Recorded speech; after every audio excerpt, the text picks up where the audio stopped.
Barcelona এই সিজনে কোনো স্ট্রাইকার কিংবা নাম্বার 9 ছাড়াই সিজন শুরু করতে চলেছেন। দেখুন, আমার কাছে মনে হয় বার্সা এই মুহূর্তে ট্রান্সফার মার্কেটে যেভাবে নজর রাখছেন সেই জায়গা থেকে কোনো নাম্বার 9 এর প্রতি তাদের দৃষ্টি নাই। ছিল যেটা, সেটা হচ্ছে হুলিয়ান আলভারেজ। বাট আমার কাছে মনে হয় বার্সা যতই বলুক তাদের প্ল্যান এ আছে, প্ল্যান বি আছে, তারা শেষ মুহূর্ত অবধি কোনো নাম্বার 9 কে সাইন করাতে পারবে। বার্সা এর আগে একটা স্টেটমেন্ট দিয়েছিল, সেখানে তারা বলেছে যদি এই সিজনে তারা কোনো নাম্বার 9 সাইন করাতে নাও পারে তবু তারা এই বিষয়টা নিয়ে ভাবছে না, কারণ তারা মনে করছে তাদের টিমে যে পরিমাণ নাম্বার 10 আছেন তাদেরকে দিয়ে নাম্বার 9 এর কাজটা বের করে আনতে পারবেন। ধরেন রাফিনা, তারপর হচ্ছে আপনার লামিন ইয়ামাল, এখন আবার হচ্ছে অ্যান্টনি গর্ডন আছেন, তারপর অলমোর মতো প্লেয়ার আছেন, পেদ্রির মতো প্লেয়ার আছেন। তারা এই মুহূর্তে যেটা ভাবছেন যে আমাদের এত উইং প্লেয়ার যারা বক্সে এত পরিমাণ বল রাখবেন যে একজন নাম্বার 9 যে প্রতিনিয়ত লাগবে এরকমটাও না, তারা নাম্বার 10 দিয়ে কাজগুলো করাইতে পারবেন। বাট এই মুহূর্তে আমার কাছে মনে হয় বার্সার যদি এই সিজনে টার্গেট থাকে যে আমরা চ্যাম্পিয়ন্স লিগ জিততে চাই, আমরা লিগ জিততে চাই, আমরা ডোমেস্টিক ট্রেবল জিততে চাই, হ্যাঁ, তাহলে আমার কাছে মনে হয় যে একজন নাম্বার 9 মডার্ন ফুটবলে খুবই প্রয়োজন আছে। এখন আপনি কিনতে পারেন নাই কিংবা আপনার বাজেটের ভিতর প্লেয়ার নাই, তাই বলে যে আপনি নাম্বার 9 ছাড়াই খেলা চালিয়ে দিবেন, এটা আসলে বলা ঠিক হচ্ছে না, যেটা বার্সার পক্ষ থেকে বলা হচ্ছে। দেখুন, আলভারেজের সাইনটা এই মুহূর্তে খুবই ডিফিকাল্ট। ট্রান্সফার উইন্ডোটা এই মাসটাই খোলা আছে, এরপর কিন্তু শেষ। মানে আপনার হাতে আর 10-15 দিন সময় আছে, এর ভিতর হয়তো আপনি আলভারেজকে সাইন করাবেন, নয়তো আপনার একজন নাম্বার 9 দেখতে হবে। এখন বিকল্প কারা আছেন, আলভারেজের বিকল্প কারা হতে পারেন? বার্সেলোনার তরফ থেকে অলরেডি প্ল্যান বি এর কথা জানানো হয়েছে। অনেকে তো বলছেন যে আলভারেজের বিকল্প হিসেবে নাকি লাউতারো মার্টিনেজকে রেখেছেন বার্সেলোনার ড্যাকো। বাট লাউতারো মার্টিনেজ এই মুহূর্তে ইন্টার ছেড়ে আসবেন না।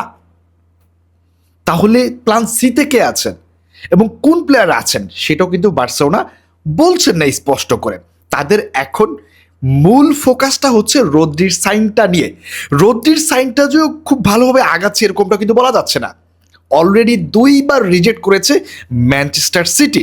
রদ্রির জন্য বার্সেলোনা প্রথম যে অফারটা করেছেন 50 মিলিয়নের, সেটাকে রিজেক্ট করেছেন, এবং সেকেন্ড যে অফারটা ছিল রদ্রির জন্য সেটা ছিল 60 million plus 10 million add on bonus সহ, সেটাও রিজেক্ট করেছেন ম্যানচেস্টার সিটি।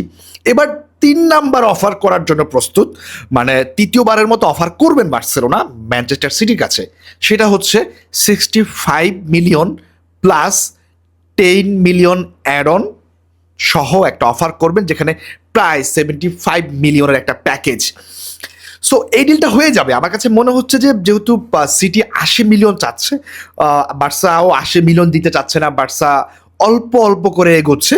সো আমার কাছে মনে হচ্ছে যে এই ডিলটা হয়ে যাওয়ার পথে হয়ে যাবে, এটা 75 মিলিয়ন কিংবা 70 মিলিয়ন অ্যারাউন্ড এটার ভিতরে হয়ে যাবে।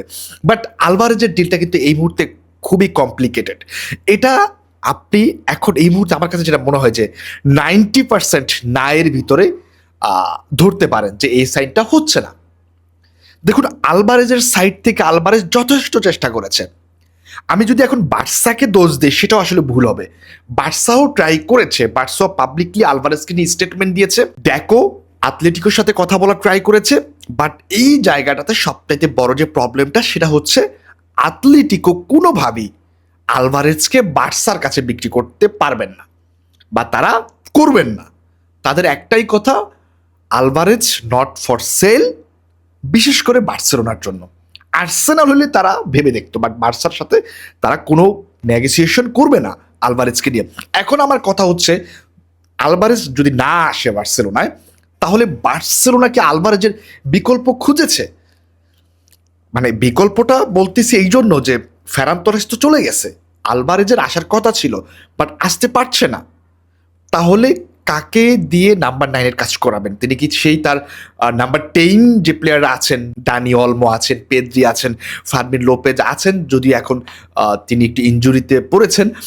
আমার কাছে মানে আমার প্রশ্ন হচ্ছে এই জায়গাটাতে, তাহলে তিনি নাম্বার 9 এর কাজটা কাদেরকে দিয়ে করাবেন? নাম্বার 9 ছাড়া আপনি চ্যাম্পিয়ন্স লিগে ফাইট করবেন? আপনি নাম্বার 9 ছাড়া হচ্ছে লা লিগায় ফাইট করবেন? আমার কাছে জিনিসটা কেমন যেন মনে হচ্ছে। দেখুন, হতে পারে অনেক কিছু করতে পারেন Hansi Flick, but modern football একজন নাম্বার 9 ছাড়া ম্যাচ শুরু করা এটা কিন্তু খুবই রিস্কি একটা সিদ্ধান্ত।